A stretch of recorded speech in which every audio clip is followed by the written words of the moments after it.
Hello, everyone. Welcome into the Guilty as Charged podcast. My name is Tyler. Today, I'm joined by a special guest. It's Uriah Leiataua, the defensive lineman from BYU. Uriah, Lopa Leiataua, how are you doing today? I'm doing great. I'm doing great. Thanks for asking. Awesome. Sounds good. And listen, we're a Chargers podcast, so I have to get the obvious out of the way. If I'm not mistaken, you are a Chargers fan, grew up a Chargers fan. So, Yes, I A, did. how's that going? B, would you have switched teams if you had known you'd watch a very unlucky franchise for all these years? um, I uh, I wouldn't switch. I've been loyal. I have picked up another team though. I just Okay. yeah. Well, So who is it? I've Who is grown it? up a Chargers fan though for sure. They were Yeah, the closest team of when I course. started getting into football at the time. Yeah, makes sense. Who's the new team you've picked up? The Rams. Oh, okay. I Was just this gotta a stay local, bro. I'm a big local yeah, kid, so yeah, I know, that's completely understand. Completely understand. So that was recent when they moved to Los Angeles, if I'm not mistaken. yeah. Okay, cool. Nice. So something the Chargers really struggled with this year. I don't know if you still watch the games at all, but one of the things they struggled with this year quite a bit was stopping the run.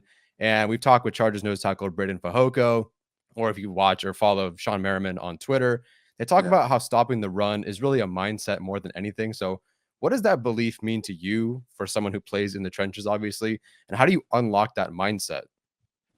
As an undersized in my defense, I'm considered an undersized DN. Yeah. That's something that you just got to be gritty with. Our Mm, coach calls it relishing, and that's something relishing. that I've learned here in Utah, is that at BYU we play a physical football game. Mm, Um, we're known to be a very physical team, and um, that's just something you just got to learn is just to relish your role as a player. Um, we focus a lot on how to how to just do all the dirty work and just eat up all yeah. these blocks so that we Nice. can open up room for our linebackers to make plays. I love it. I love it. Hopefully the Chargers improve with that this year. So I got to transition then. You grew up in Compton, California, obviously, and according to my one Google search, you had offers from Stanford, USC, UCLA. It sounds like. So why BYU? Because my co-host Steven he's Mormon. He went to Yeah. Utah, and he says that it could probably not be any different going from Compton to BYU. So what was it about BYU that drew you there? Was it just because it was such a shift from where you grew up? I would assume. Yeah, I think I liked it really for the scheme. Okay. I'm also LDS, so that Yeah. helped play a part in it. But I was leaning towards going to Stanford as well. One thing that Mm-hmm. really helped me a lot was actually the scheme. When I signed, Oh, I was a okay. big fan of their 3-4 outside linebacker position, their Mm, Sam position, yeah. and that was something that was really intriguing to me when I was coming out of high school. So after I Gotcha. finished my mission, Kalani and them replaced the old staff.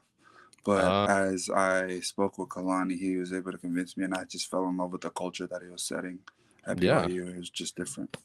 No, that's fantastic. That's great to hear. That's awesome. So I do have to ask you then about one game because my co-host Steven did go to Utah. He does not like BYU. I'm sure you feel the same way about Utah to a certain point. So in that game, the game where you guys won, was there a point in that game where you just knew that you had them? Because I watched the replay. I didn't watch the game live. I watched the replay of it, and you see you guys get an interception, a fumble recovery. You guys stop them on fourth down, and it feels like you really have something against this ranked team.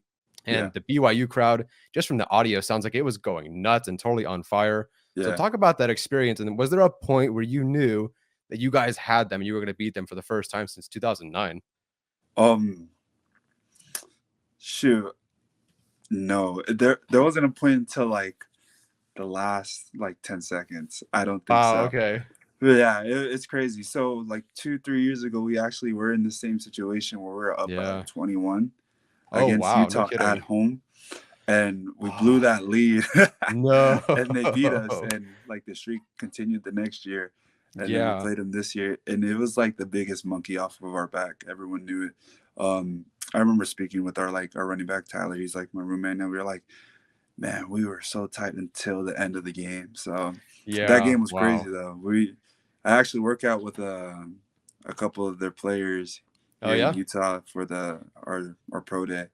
Yeah. I still kind of rub it in their face sometimes. No, I'm sure you do. Absolutely, absolutely. That's awesome. And I mean, I watched one interview. Someone did a post game interview with you, and you're pretty emotional. It seemed like after that game, it obviously meant a lot to you guys. So that's Yeah. great. Another thing I found just looking at interviews and stuff from you, one of my favorite things that I found is that your could have gone any direction with this answer, but your pump up music and choice for music, if I'm not mistaken, are love songs like Whitney Oh yeah. Houston, I have nothing, I will always love you, all that stuff. But I completely get that. I wouldn't use it to pump myself up. But if I'm studying, there's just something about like the power of love. Like you just unlock something in your brain that's very different. When did that start for you? Does anybody else do that? Is there anybody else you know that does that? I think some of my teammates do that. It Yeah. started for me because the butterflies. Sometimes you just get these like butterflies, and some Yeah. people like to just rock it out with trap music. I love Yeah. trap music. That's what I listen to a lot. But there's something about like being really calm that I need, Okay. and I feel like besides Samoan music, Yeah. love music does that for me like all the time. Wow, that is I've never seen a player have I mean, maybe I guess there are more players and they don't discuss this as much, but that's so interesting. So you got Whitney Houston, obviously. Who else is on that love playlist? We got I don't know. We got a lot of country songs out of that, Okay, bro. I wasn't sure if I had because I agree, totally get it. So who would that be? Who's your country go to for that? Right now, one of my favorite country artists is Morgan Wallen.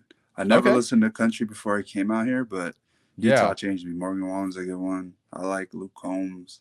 yeah, Um, yeah, a lot of Samoan music I consider love songs. okay, Yeah, I love so it. it's just a lot of R&B too. Yeah. No, that's a very interesting mindset actually to get calm and more focused like that. That's very interesting. So, Yeah, okay, so obviously, you're pivoting to, the NFL draft right now. What may come of that. I believe you're also trying to I don't know if you've taken the LSAT, but you're trying to get into law school if I'm not mistaken. yeah, And, at this point in your life, you really like just going through the history and, obviously I've never met you. I haven't really followed your career, obviously, but looking through everything that you've done, you've accomplished so much at such a young age. I said as someone who's 26. But, yeah, I know that your parents were such a big part of that, allowing you to focus on school. It says you got a 4.3 GPA in high school. And I can relate to that. I have, parents who have allowed me to do the same sort of thing for myself, where I did pick up a job, but I never had to pick up odd jobs and not be able to focus on school. And I don't know if you have 5 sisters, if I'm not mistaken, yeah. Four. and only sisters in Yeah, your I've only had family. four sisters. Okay, so I have 3 sisters, so I completely get it. So you know That's what's up. all of that. Talk about what it means to you, because again, I understand that as the only boy and having parents that have helped me like that. What does it mean to you and to your family, really, that to be able to represent them in such a way, and make them as proud as you've essentially let them know through your actions. I don't know if you feel this way, that you're thanking them for everything you've done for me, that, I'm just not going to let my life pass me by. I'm going to help ensure that my family takes the next step forward for us and future generations. I mean, Yeah. it's a fantastic thing. So, what does that mean to you as a brother, as a son, as a future father, or whatever it is? What does that mean to you to be able to do that for your family? It means a lot. It means so much to me, actually. Thank you for that question. I just feel like um, something, especially in our culture and especially Mm, in my house, is expressing gratitude. That was something that's always helped me keep a positive mindset, was just showing our gratitude no matter what for everything. And um, that's just something I wanted to express to my parents hmm. because, with everything that was going on in my life, especially growing up and where I grew up, my Yeah. parents make sure that we had everything we needed. And, you know, I just wanted to make sure I was the best son that they could be proud of. And that's something that I just wanted to show, especially as a form of gratitude to them. Hmm. Um, no matter what I do, I feel like I will always be able to help them, no matter Yeah. what avenue, whether it's football, whether it's a law school or anything like that. I just know that whatever I want to do, I want to express my gratitude to my parents for taking risks and coming out to Yeah. America and all of that stuff for us, especially for like their kids. And that's something that I don't um, take for granted, if that makes sense. And so, yeah, that's just really how I feel about it. Yeah, no, that's fantastic, and obviously I can tell by the way you're speaking about it and the way, you know, everything that you've accomplished, that you back that up with your words. So that's awesome. So, speaking of this family, this great family, do you have any plans for draft weekend? Are you going to be with them? Are you going to be cooking up food all weekend? Are you just not going to even watch the draft? What's happening draft weekend? I'll probably just hang out with a lot of my friends here. Okay. Um, Yeah. yeah, I'm excited to see where I get my shot, if Yeah. anything. No, But absolutely. my my family has been very hands off. They're always been hands off. Whatever I've done Yeah. in my life, they've always been, I hey, we love that. trust you. You do it, and whatever goes down, we got your back. So that's Yeah. something that I'll probably just do. No, that's fantastic. And again, I completely relate to that. My parents just kind of supported me and guided me, let me do my own thing. And this podcast is not my life. Biology is my life, but they let me do whatever and they trusted me no matter what path I took. So that's Yeah. fantastic to hear. Okay, so let's say you have the option, because now you've told me you have two teams. The Chargers call, the Rams call. If you had to pick, where are you going? Oh, for sure, the Chargers. Okay, good Yeah. answer. I like that. No, All for right. sure. That's for sure the Chargers. It's like, yeah. Don't get me wrong. When I say I picked up a team, it's more like, hey, I'm repping LA. That's really it. Okay, But I gotcha. I'm always a big Chargers fan for sure. I've always, yeah, like my email has the name of Chargers in it, so like everyone still laughs about it. Okay. Yeah, so I You're I stuck love the then. Chargers. I'm not a bandwagon. That's my problem. I just can't give Yeah. up on them. So Yeah, no, I completely understand. I think Chargers fans are some of the most diehard fans. The joke is that there aren't many of us, and maybe yeah, there there's aren't, it. but boy, are we diehard, because only fools or diehards would follow a team that consistently does not win the big one. But we do it, and Yeah, we love it, and here we are. I love it, Um, bro. I think that my favorite memories of the Chargers was always like watching LT. I've oh always wanted yeah, to be a freaking running back, and I love watching LT. And I thought I was yeah, gonna play running back, but my size said I was gonna play DN, so I was like, all right, never mind. yeah. He would have been a bit of a big running back, but like a not Josh Jacobs. Who's the former Giants running back that was huge? Brendan Oh Jacobs.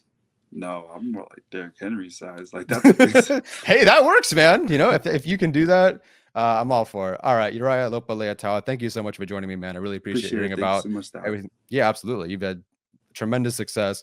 I wish you all the best moving forward, guys. Make sure you follow Uriah, excuse me, on Twitter. Follow him along this whole draft process. Shot him hello, whatever, or ignore him, whatever. All right, take care, guys. Thank you. Bolt. Yeah, no problem.